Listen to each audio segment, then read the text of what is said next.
on the meaning of our great gift of sobriety.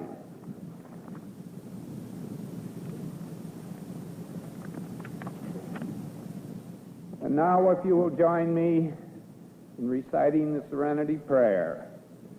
God, grant me the serenity to accept the things I cannot change, the courage to change the things I can, and the wisdom to know the difference. There may be some here who are not familiar with our tradition of personal anonymity at the public level.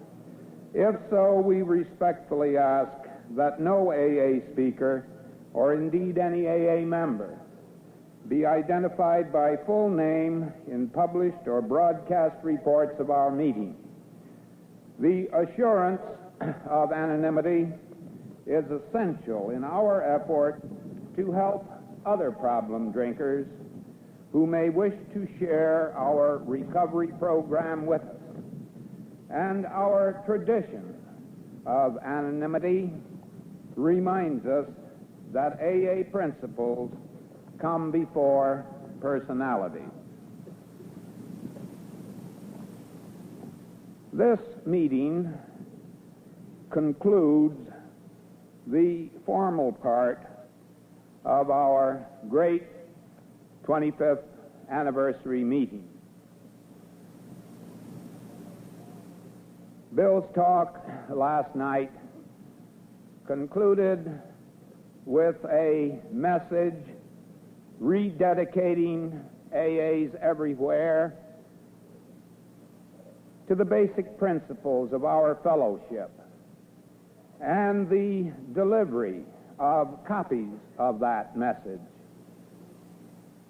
to the representatives of foreign countries who came up on the platform and were given copies to take back to their countries. And symbolizing our own country, copies of the message were delivered to the chairman of the host committee on the platform. This was a message of rededication, and in a very special sense, this morning's meeting is devoted to our rededication to the spiritual principles upon which this fellowship is based. And who more fittingly could serve as chairman of such a meeting than our co-founder? And so I give you the chairman of this meeting, Bill.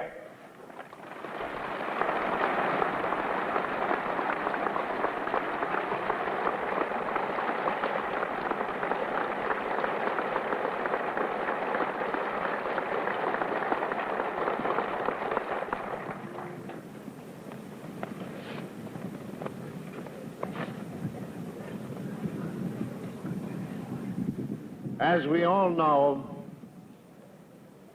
God, our Creator, is from everlasting to everlasting,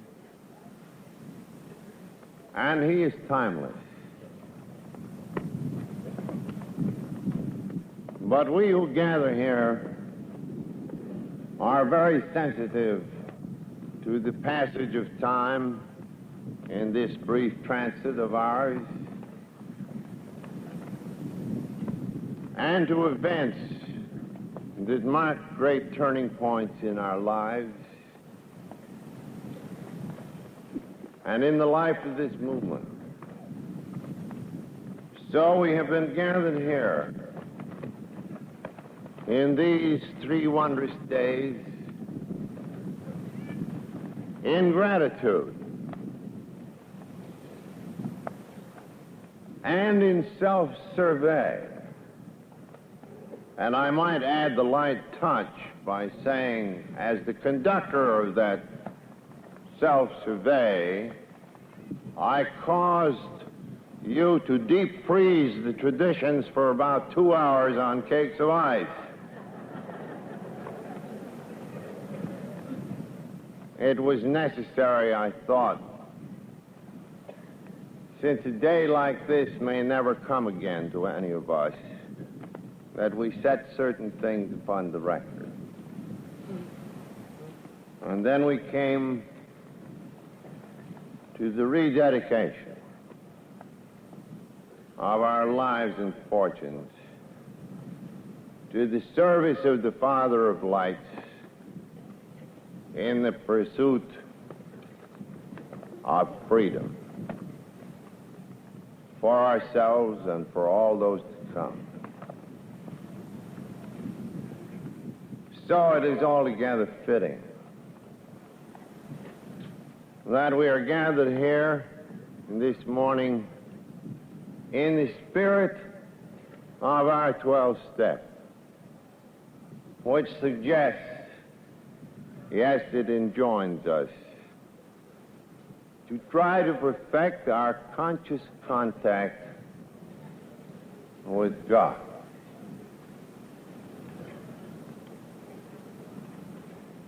Everybody knows that the principles by which we live, the grace on which we daily subsist, was and still is transmitted to us through the gentlemen of the cloth, through their predecessors, going back to Moses and the cross.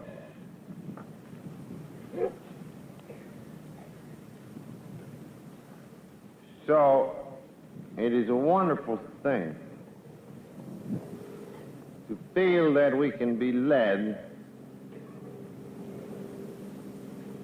in this effort to reach a more conscious and loving contact with our Creator by such two dear friends as we have sitting here. One, a very old one. One who is utterly vital to our beginning. Another, a more recent one, but following on in this tradition of loving help to and association with us.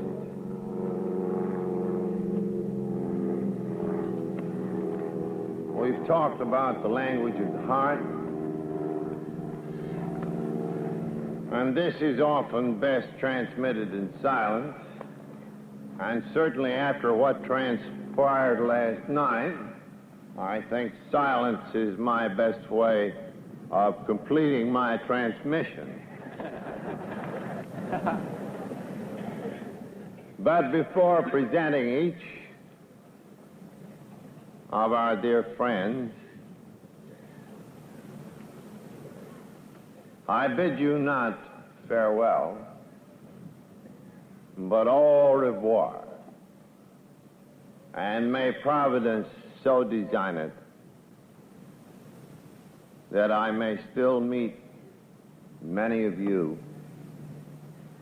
as we trudge the pathway to whatever destiny God has in store for us today. So no farewells, but au revoir. And I think Lois would like to just do that too.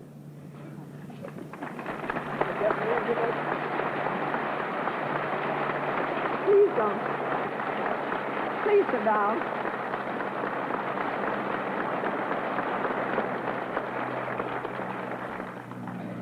Thank you very much. And thank you for all your love.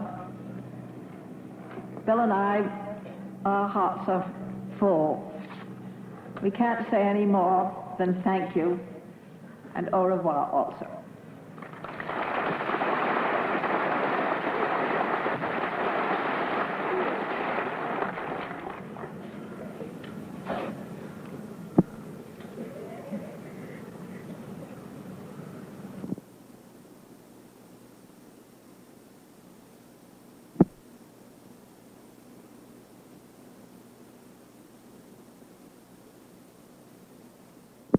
John J. Doherty, president of Seton College. He operates under this name and style. I am very glad to say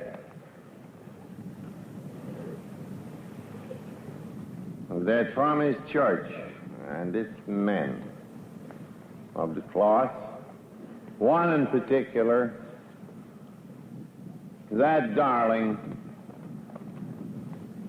that saint, Ed Dowling, he who said, if I ever get to heaven, it will be backing away from hell. This was at St. Louis. We hoped he'd be here, and I have a notion that he's probably swinging a leg off this table now and saying, ain't it swell? Yes, I live closer to that man as a spiritual advisor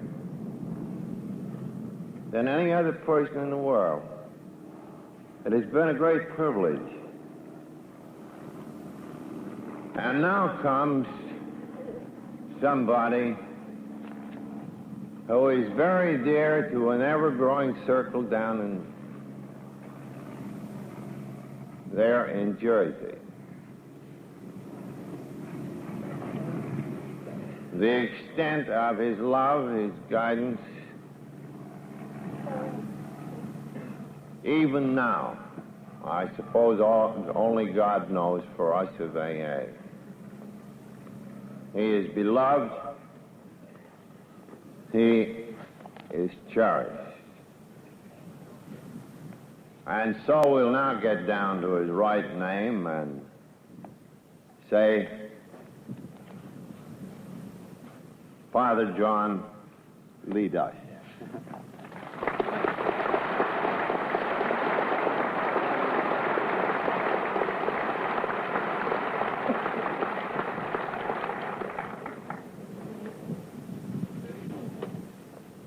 Thank you, Bill. My dear friends,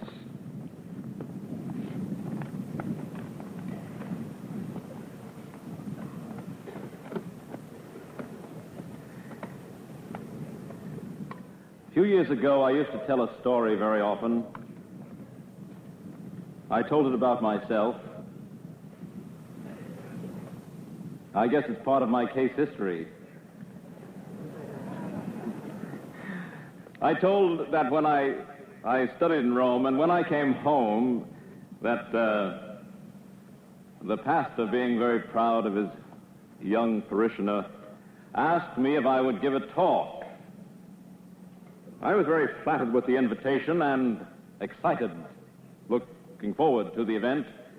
And so I prepared very diligently the talk, and when I was getting it ready, I thought I should pick something rather apt to begin with. And so I chose the lines, since I'd been away from home for some years, I chose the lines from the story of the prodigal son, I will rise and go home to my father.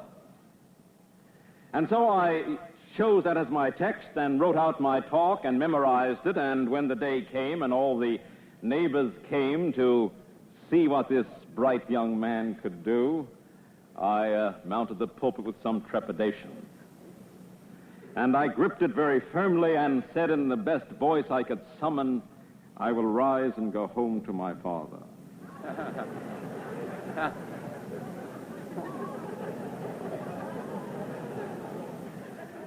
I couldn't think of the next line.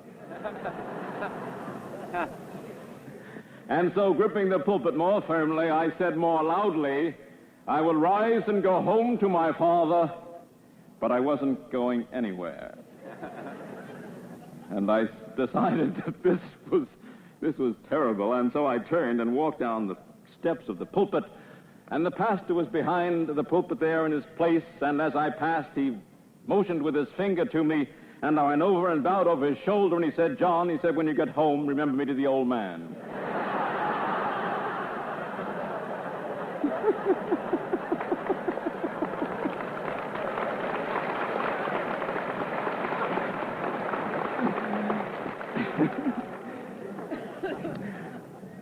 I'd told that story so often, I was afraid it might have got to California. But apparently, well, maybe it did, maybe it didn't, I don't know. But I'll come back to the prodigal son later on. But now I'm going to spend a few minutes with you, and I'll tell you what I'd like to do.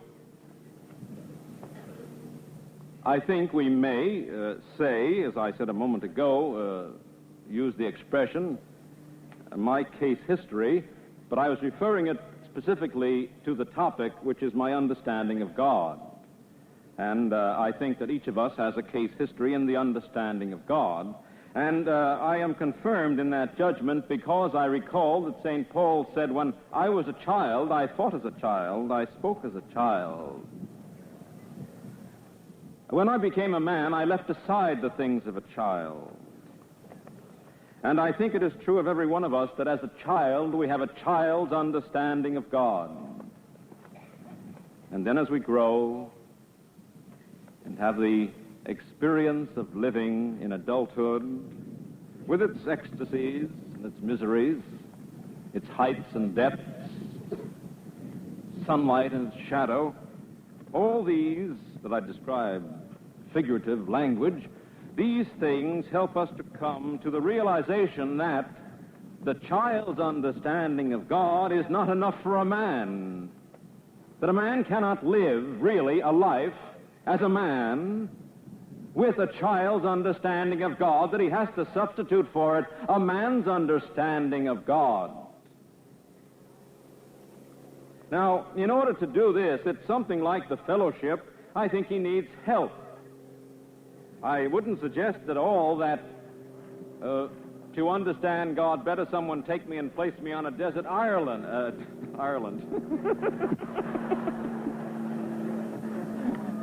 My speech professor will be abashed at that. That someone place me solitarily on an island and let me figure the whole thing out for myself. No, it has been really through a fellowship of many that I hope that I've come to something more than a child's understanding of God. And that fellowship is not merely in the present, it's also in the past. It goes way back into the past. And these people are not recorded for us as we're being recorded today for others, but the great spiritual leaders of the past are recorded in writing. And I think now of the writings of the past that have helped me to come to a fuller understanding of God. And I would like to just refer to a few of those. I think, for example, of the lovely lines of the psalmist, "The heavens declare the glory of God, and the firmament announces the work of his hand." Or the other lines of the psalm, "What is man that thou art mindful of him, or the son of man that thou should visit him? Thou hast crowned him with honor and glory. Thou hast made him a little less than the angels." It's lines like this, or the other lines of the psalm, "As the hart panteth for the living waters, so does my soul long for thee, O Lord. When shall I come and appear before the face of my God?" It's that sacred poetry that communicates to us the fact that men centuries and centuries ago, had this experience of God, this reaching out for God, this search, this seeking, this striving, this longing, this burning, this yearning. These things my forefathers felt in lands far distant. And these things they express, and they have come down to me through a chain of many tongues into my own tongue.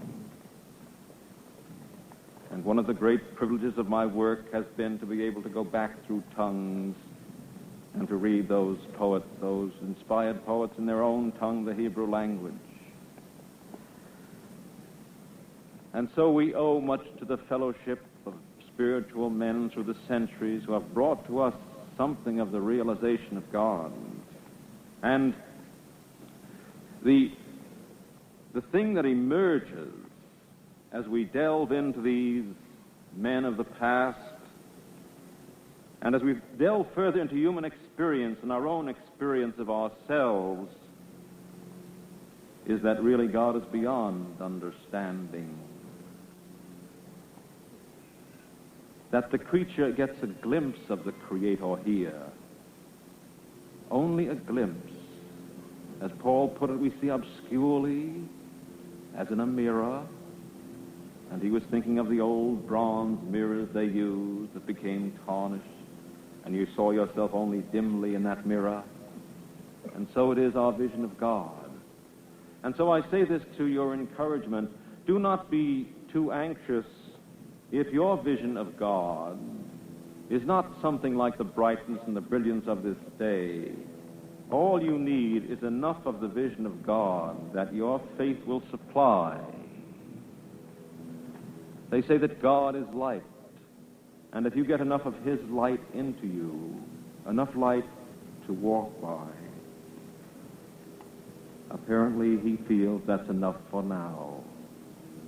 But if you go following, seeking in this light, there will be more for another time when you need more. For I think it's part of the mystery of God that He reveals Himself so slowly, and sometimes that you must see Him from the flat of your face through a dark night of despair. And somewhere far up above you there seems to be a candle. And that's your hope, that your help is up there.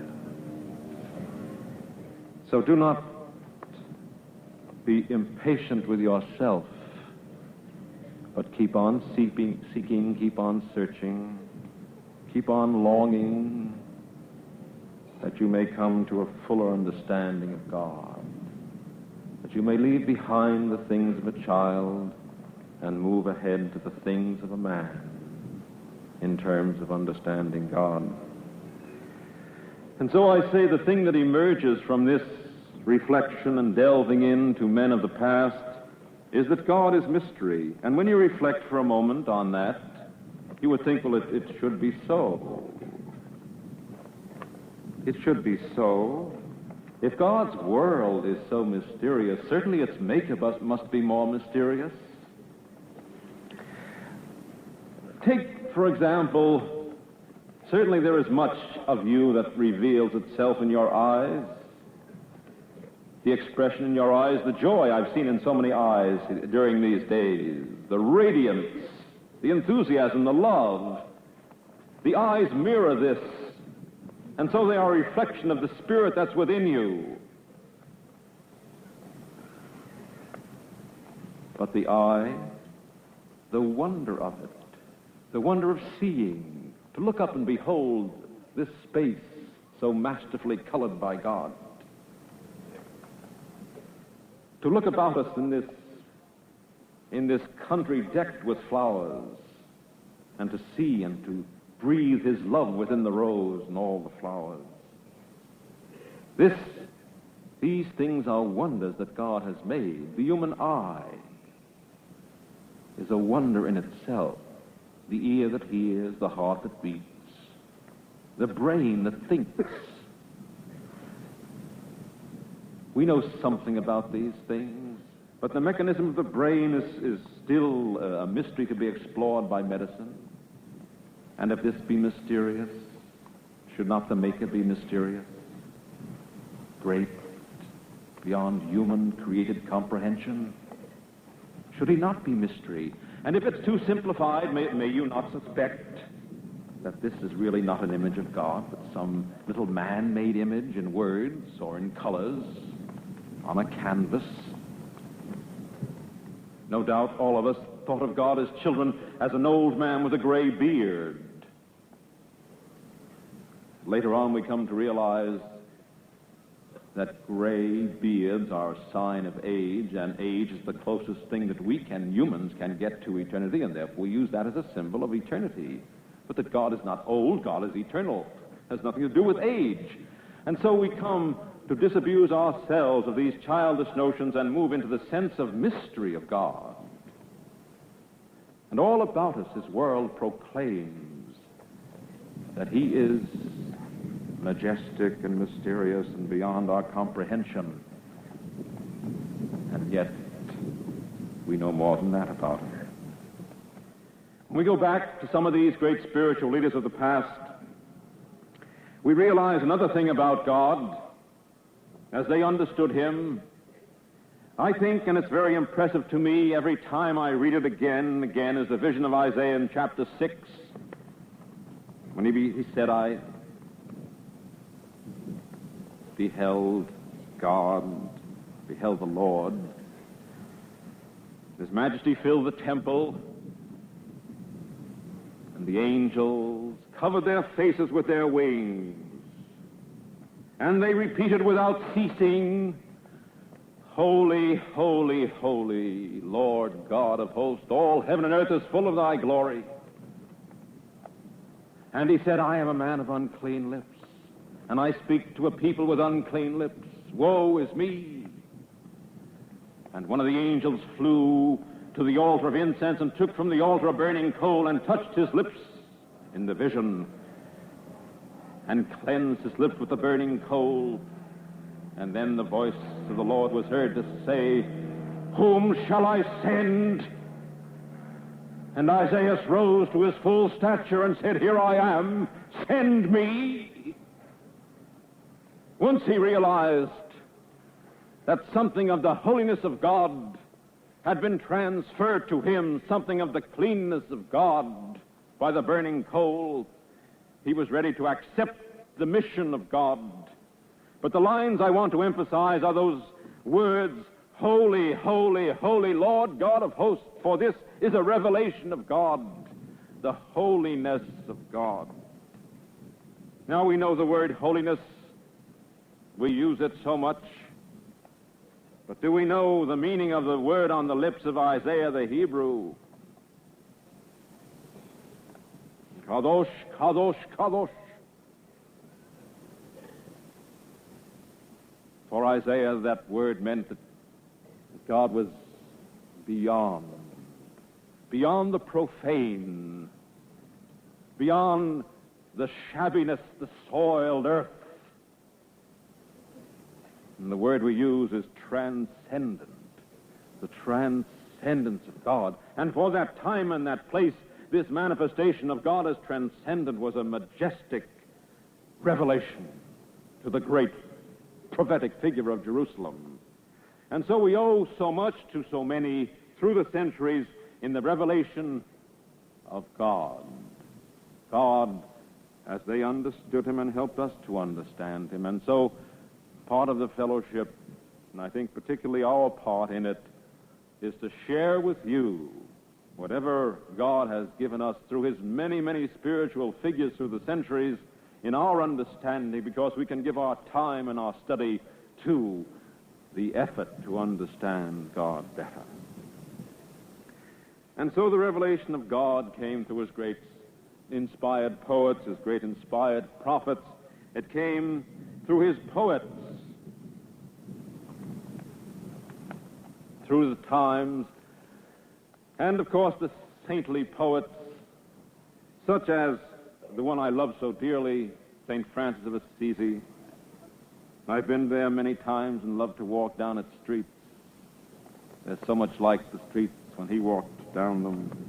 To look up over the Umbrian Valley and to stand on a little balcony where he composed his hymn to the sun, beginning in that lovely, beautiful early Italian language.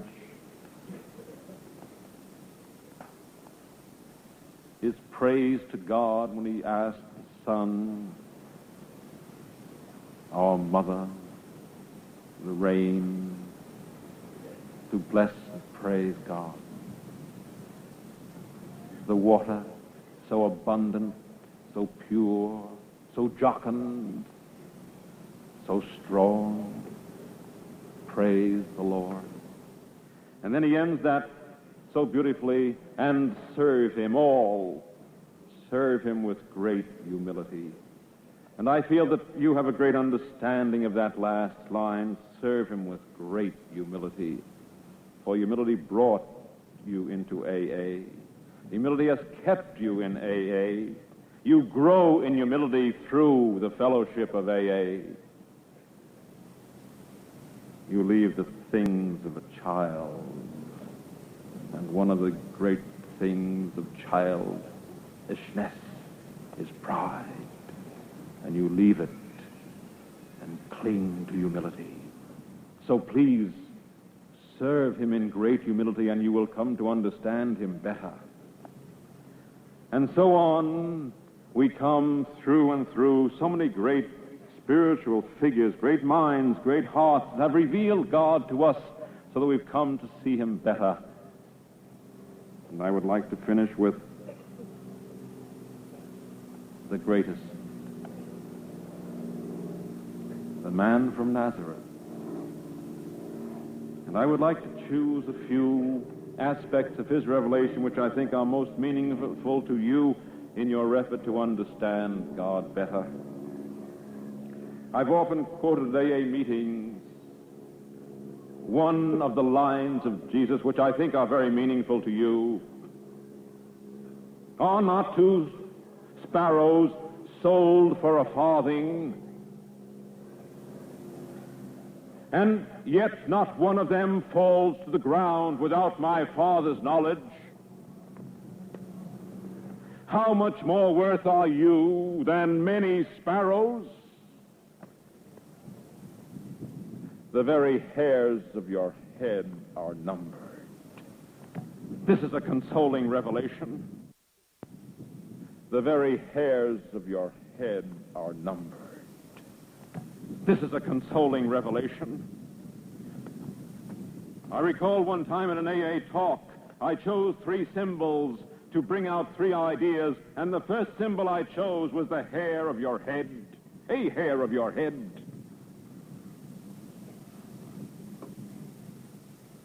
And the hair of the head I chose as a symbol to bring me into this encouraging line of Jesus that I've just repeated for you.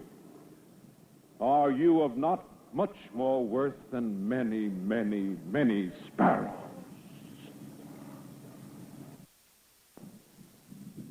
The very hairs of your head are numbered. This is a consoling revelation. I recall one time in an AA talk, I chose 3 symbols to bring out 3 ideas, and the first symbol I chose was the hair of your head. A hair of your head. And the hair of the head I chose as a symbol to bring me into this encouraging line of Jesus that I've just repeated for you. Are you of not much more worth than many, many, many sparrows?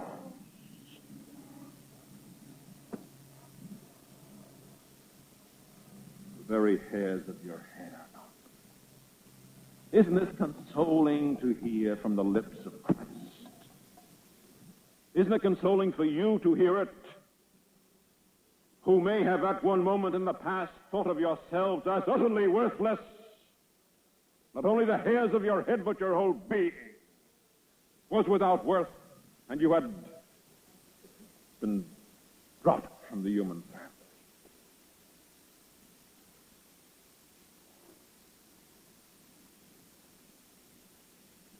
There are other revelations, other words that are most consoling, I think. And one of them certainly is the word that you say at the close of each meeting. Our Father, who art in heaven.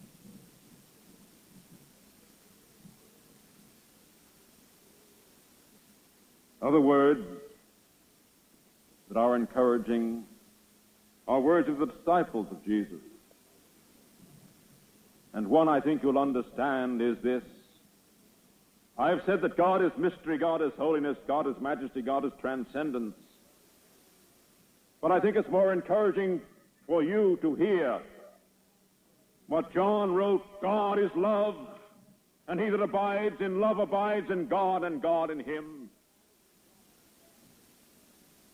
And as we meet here together, your friends in the clergy, what do we say to one another?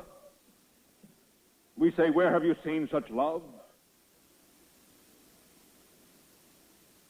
So you know the understanding of love, and in a very eminent degree, let me assure you, and understanding love as you understand it, I think you can understand God better through it. For God is love. Turn to the word, our Father. And that you might understand better the meaning of that word Father as Jesus used it. He said there was a man who had 2 sons, and one asked his father for his inheritance and went off and wasted it until he was penniless. And he was ashamed to go home. Finally, when he found himself in the pigsty, he said, I'll go home. And he started home. And the line I want you to notice especially is this,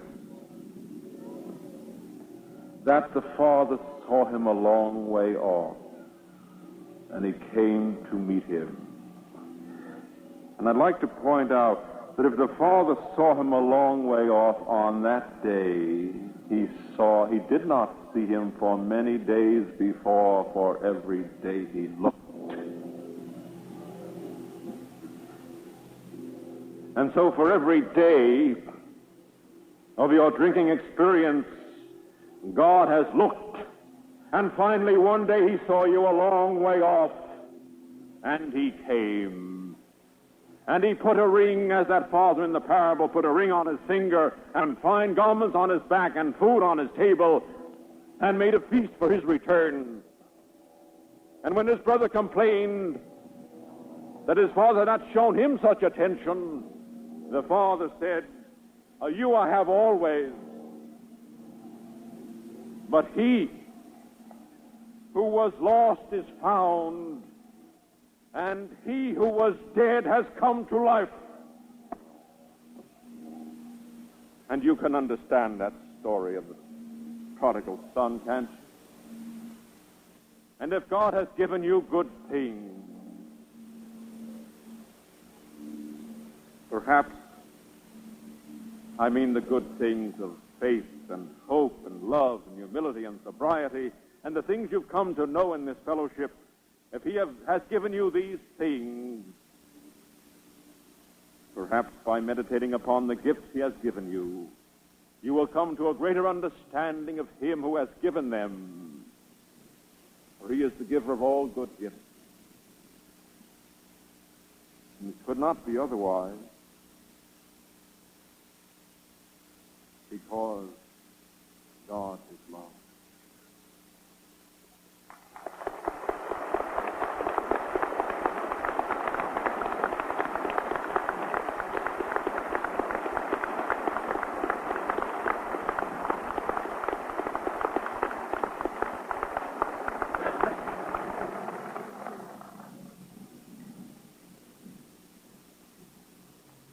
Whatever person can bring it to us that God is the ultimate reality. Whoever can bring it to us, that is, he is among us. Whoever can convey to us the consciousness of his presence. Whoever can vision God.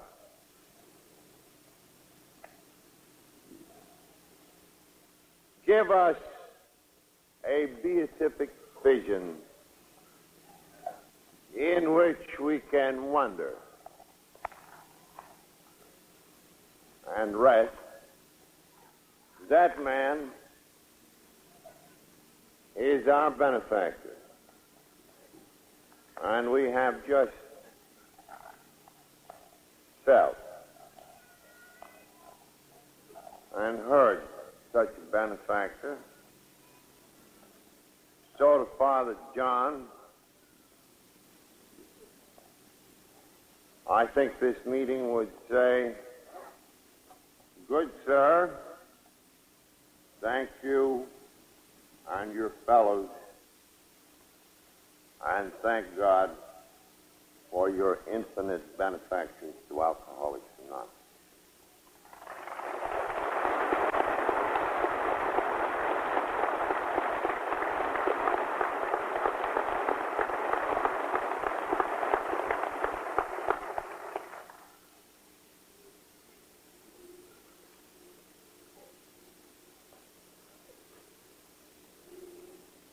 It so chanced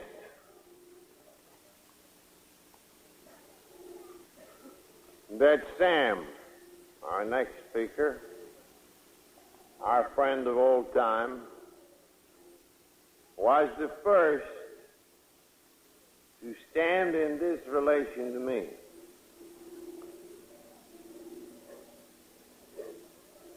I shall never forget my first sight of him there in his pulpit. But it was more than a sight and a sound. It was a feeling that here was utter honesty, great courage, complete forthrightness, and here was a man who more than any in those early days made me feel that the vision which had been so suddenly given to me was real.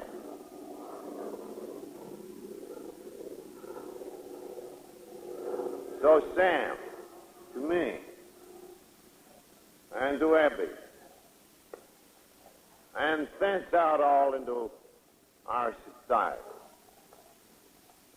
has been a channel of grace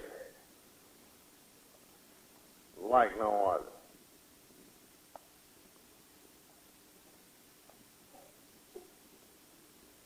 I think he is called the Reverend Dr. Samuel Shoemaker, but I'm going to call him up here as Sam.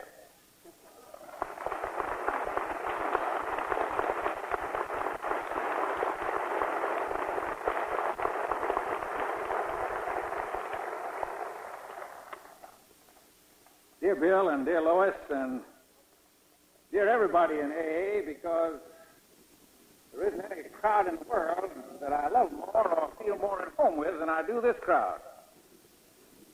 In St. Louis, after this same occasion, a gal said to me, "You may not be an alcoholic, but you sure do talk like one."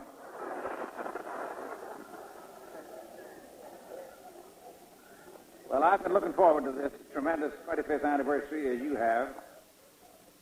It has been one of the privileges of my life to be associated with all this from the early days. I still think that Bill gives me more credit than I deserve, but he does that with a lot of you, and that's why he makes swans out of so many geese.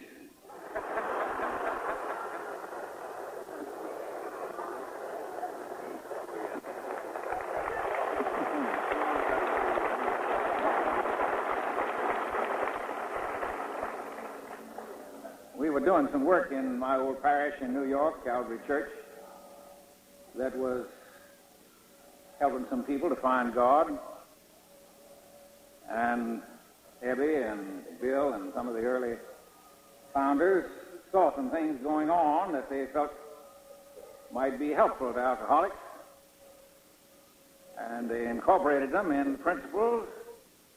We also had made some mistakes that didn't need to be made twice, and they didn't incorporate them in. And these 25 years have seen millions of people's lives different because of what began to happen in those early and sometimes unpromising days. Together with you all, I thank God for what's happened. Now, in a way, principles are more important than persons, hence anonymity. But principles alone never saved anybody from defeat and trouble. You probably preached many a sermon to yourself when you were in the greatest need, like I have. Principles have got to be found at work in people so that they become incarnate and visible and available to people in need. They've got to be clothed with life and with caring and with intelligent action and emotion. Behind people that have found an answer, there are other people that have found an answer. And so on back through a long kind of apostolic succession of real, genuine spiritual discovery that must have been set in motion originally by God. But he didn't give those principles a kind of a primeval push and then expect them to go by themselves. He was in the principles. He was also in the people who were living out the principles, and in whatever spiritual methods they used to find helpful in carrying those principles out and winning their battles. I think in all human transformation, whether of a directly spiritual kind or whether through that which doctors and psychiatrists and other men of science do, God is present and at work. Whence otherwheres comes faith and hope to desperate people, or indeed any desire to be better instead of crawling away to die like an animal. Now, the program of recovery turns, as we all know, on the faith and a power greater than ourselves. Willpower and the appeal to it as sufficient to get any of us out of his troubles are a snare and a delusion. That isn't only true about alcoholics, that's true about everybody else. When you think you're able to manage your own life without God, you add pride to whatever other sin you may have. And pride is not only the first of the 7 deadly sins, but it ought to have a category all by itself. Because it's vastly more subtle and vastly more dangerous than any other sin whatever.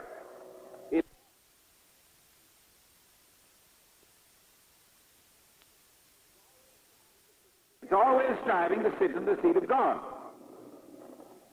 Many people's problems begin to be solved the minute they know they can't solve them by themselves.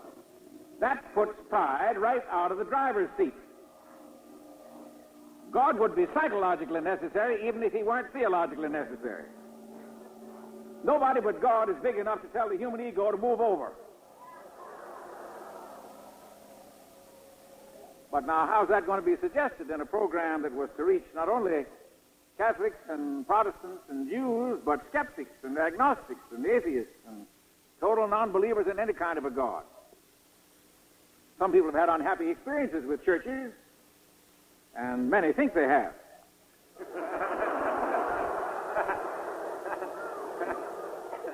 How?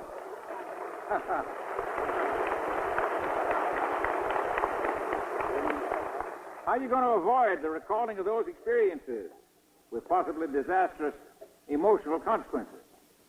A word or a phrase that brings back an unfortunate association isn't the right one to use, especially in these early stages. And it was, I think, one of the true inspirations of the 12 steps that phrases like a power greater than ourselves and God as we understood him were used. They meant that if anybody came into AA with already formed loyalties that concerned, let's say, any one body of Christians, that loyalty would not be interfered with. It would be strengthened by their AA association. They meant nobody was going to tamper with their religion.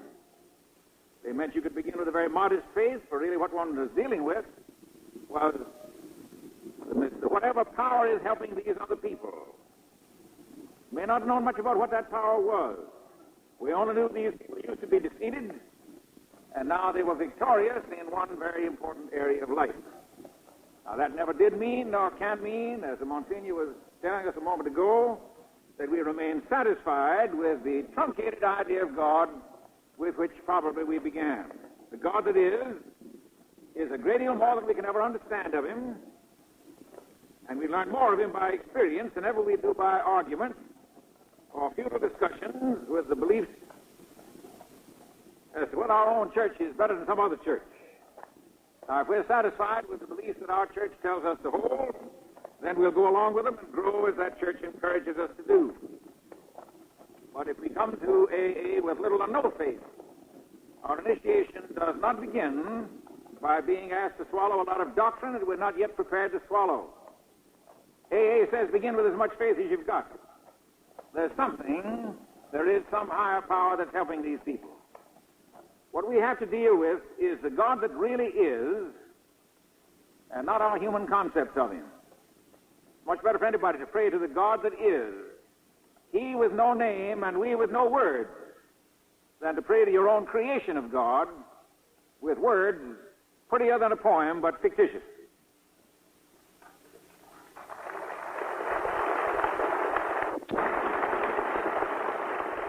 I think the first prayer gets through because it's trying to be in spirit and in truth. And we hear that the Father seeketh such to worship him. The second will not get through because it's said out of conformity to somebody else's faith and not out of the heart. Sometimes for beginners, suggestion is better than explication. Some of the often absurd modern names for God, like the man upstairs, are crude attempts to use an easily grasped picture to suggest God rather than to use theological language to dogmatize about him. Beginners need all kinds of practical self-starters, encouragers to experiment. But nobody ever found faith sitting in a chair reading a book and wishing he had it.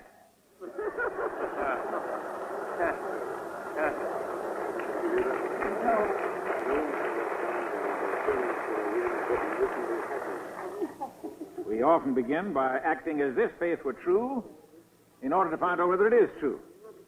And that's precisely what the scientist does when he thinks a hypothesis may be true. He treats it as if it were true long enough to find out whether it's true or not. And the same way it works out the same way with faith. I've always thought the first steps toward it ought to be made severely experimental and put within the reach of the greatest skeptic, provided he's got an open and an honest mind.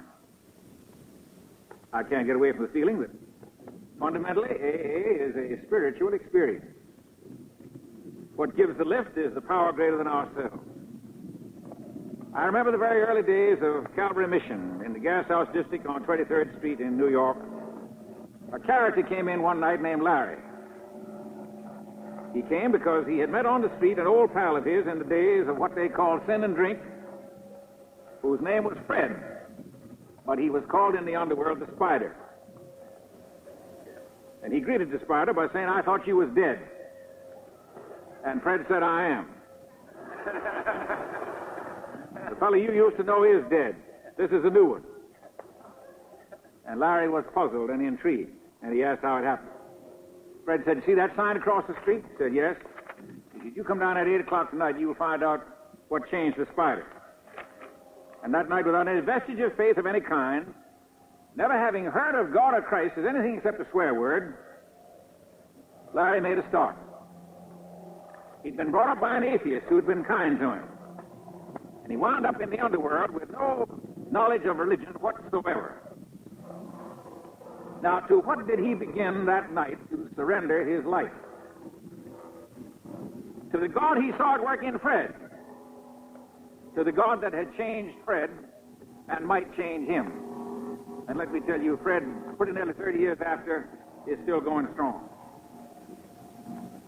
Now, AA has never had any of the usual connotations of a rescue mission. But this combination of exposure and experiment, of seeing the higher power at work in somebody else and seeking the same experience in one's own life, goes on in the lives of all AAs who have no faith whatever to begin with. The experimental approach to faith, and I think it's a good one. There'll come a time when you can't leave it as just an experiment. You've got to grow, as the Montaigne's been telling us. You've got to go on and think out what has happened and use your mind about it.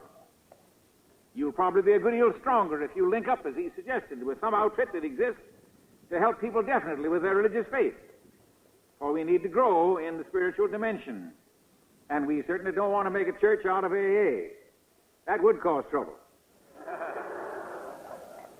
But as a precursor to the church, what St. Paul called the law to the gospel, a tutor, a schoolmaster to get us ready for the church, I think AA stands second to none.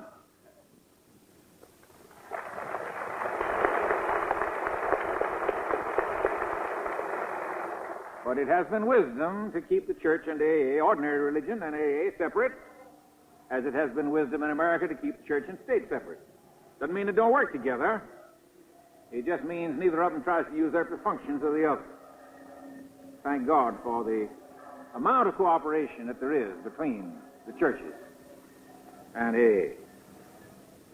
Now, this is one thing that I think the churches and all agencies that deal with need for a change in human nature would do well to heed. This experimental approach. We need our scholars who can give us reasonable approaches to these great realities of spiritual faith and life. But I think it's very seldom that mere good reasons or arguments get people much above their trials and temptations and illnesses of body or of soul. It's evidence that does this.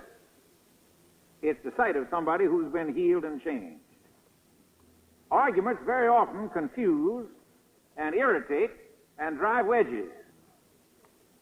But the evidence of experience makes clear and draws and unites.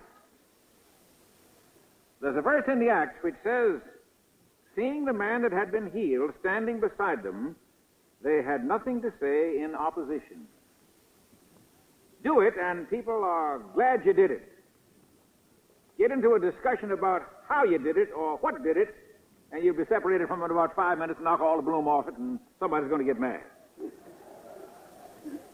In many places, the churches are giving people good arguments. What they ought to be doing, and at best they are doing, is giving people some samples instead.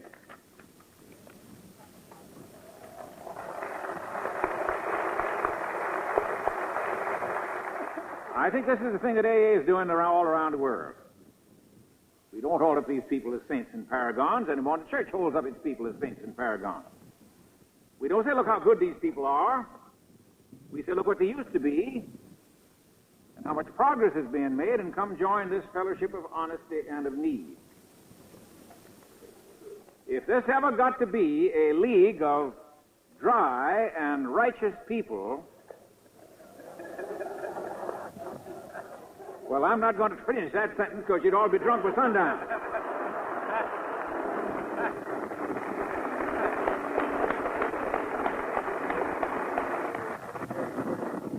I've known a good many saints and spiritual leaders in my time, and I don't know a single one of them that didn't have clay feet. I don't mean they were insincere. I don't mean they were hypocrites in the ordinary sense. I just mean they were human beings like myself, and human beings sin and fail just as long as they continue to be human beings. That's not a cynical statement. That's only an honest one. That's to get people out of this sky blue atmosphere they think they get into when they come inside churches. It doesn't exist. All claims to perfection are for the birds.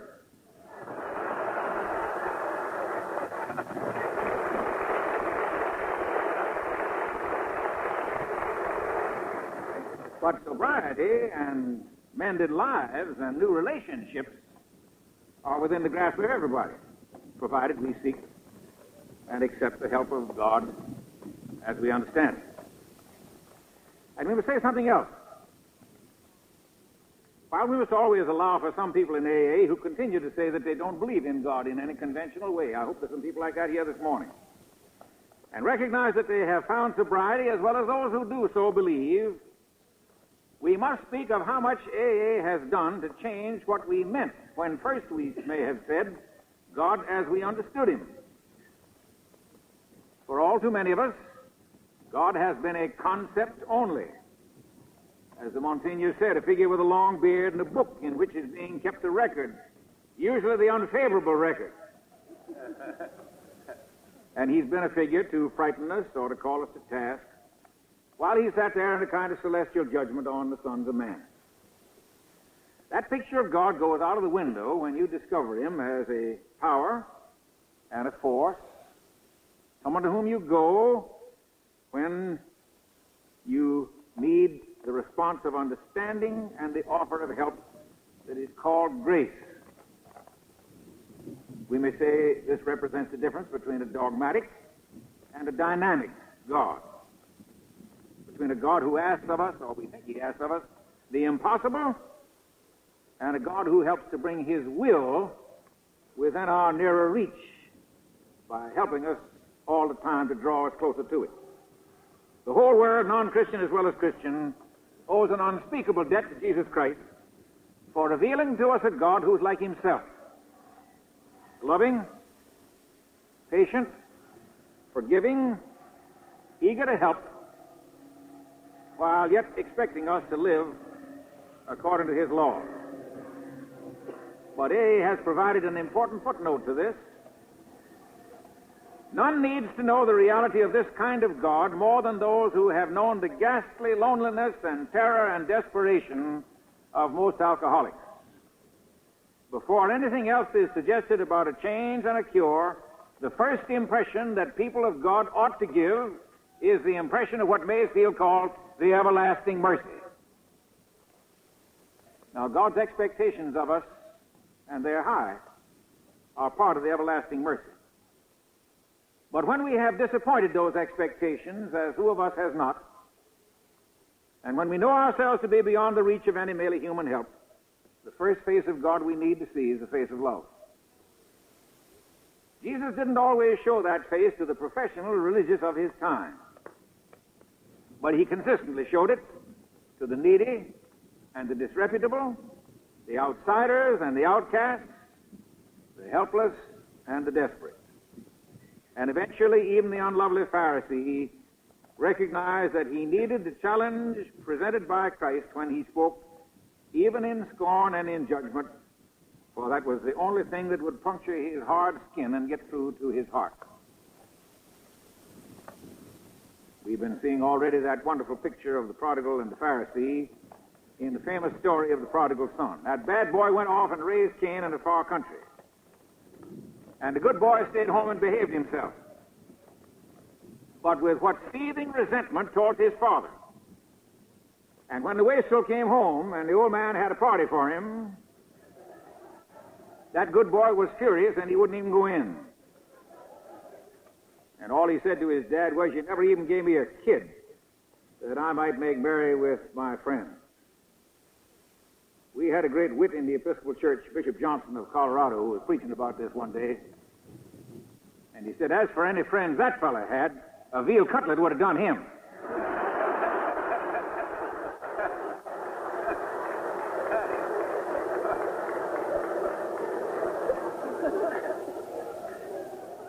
But I've always had a kind of a hope that after the prodigal stayed away a while, stayed home a while, those two brothers might have gotten to know each other in a new way. I suggest it was a little frosty between them when he got back. But maybe the prodigal learned something about discipline from his brother. And maybe the brother learned something about forgiveness from the prodigal. Truth is, the good brother's heart was almost farther from his father's heart than the prodigal's was, way out in the far country. Good people often need to learn a lot about mercy. There's just one thing that out-and-out sinners can thank God for, and that is for a problem that is too serious to hide.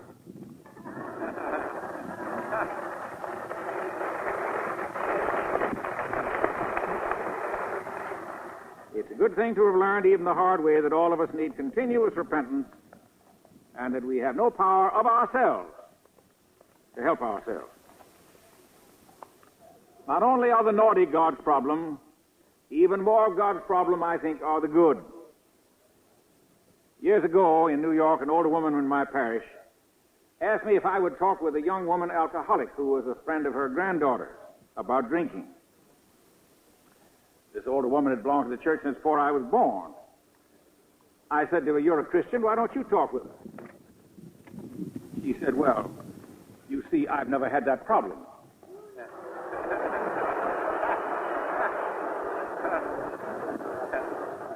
And I said, "Neither have I."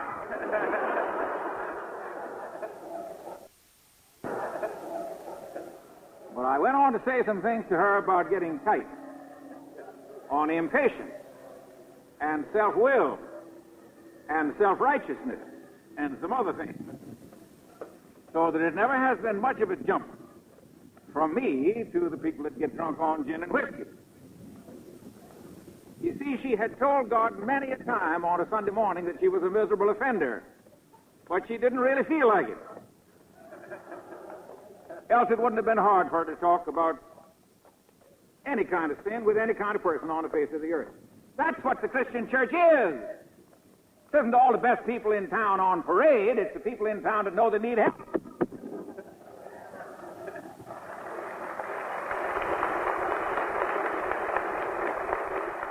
Now, if that's the church, I belong, and you belong, and everybody belongs.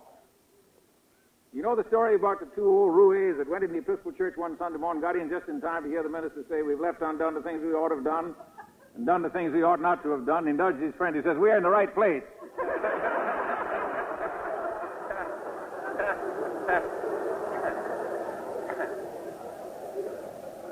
Now, there's just one answer for any sin and any need on the face of this earth.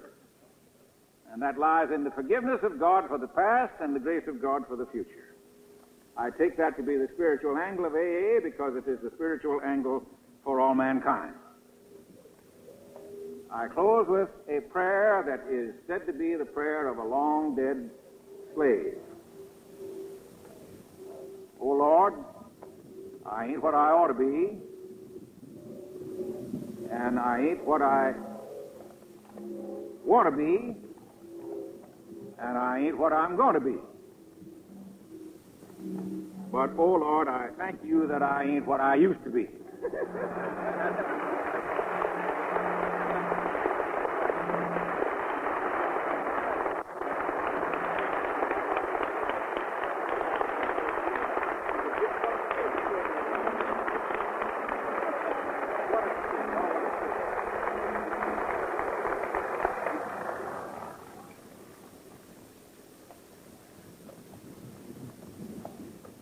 I'm sure I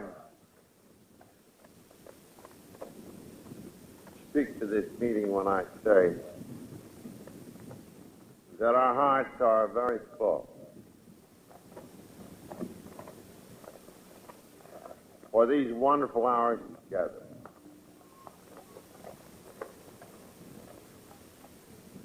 And for the ever-deepening sense of the presence of God and His grace among us.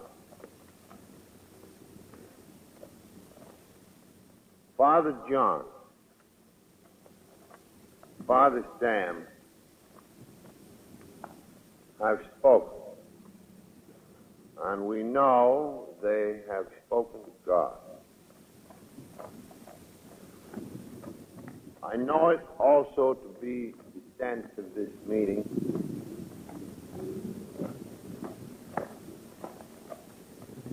that it would be impossible to add anything more to it than the final contribution they have made. We wish to convey to them both and to their several communities timeless gratitude of the Fellowship of Alcoholics Anonymous.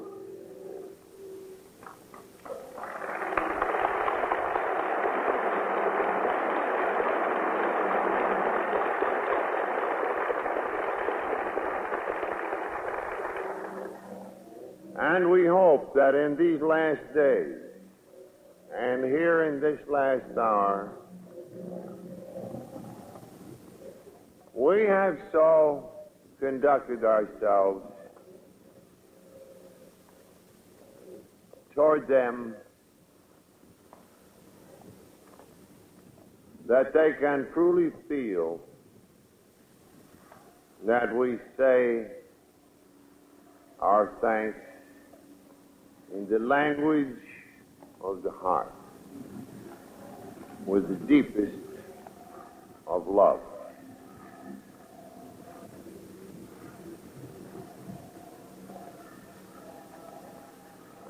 As in time, there always comes the ending. So now we are in our last moments as one together.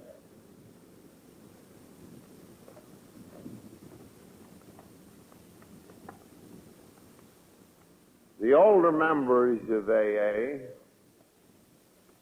5 years ago, turned over to you, the younger members, the care for the destiny of this fellowship under God. We, who you were good enough to trust as your servants, have long since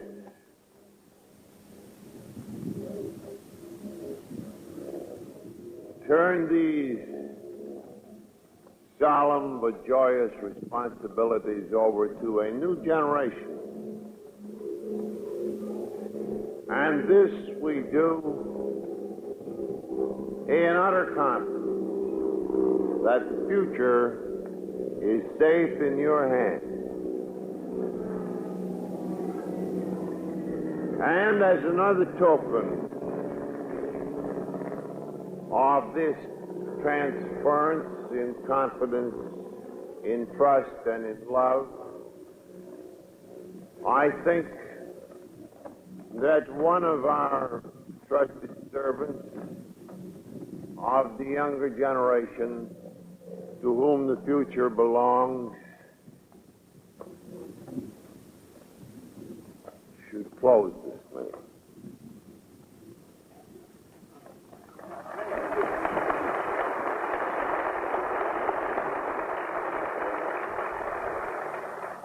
And to close, will those who so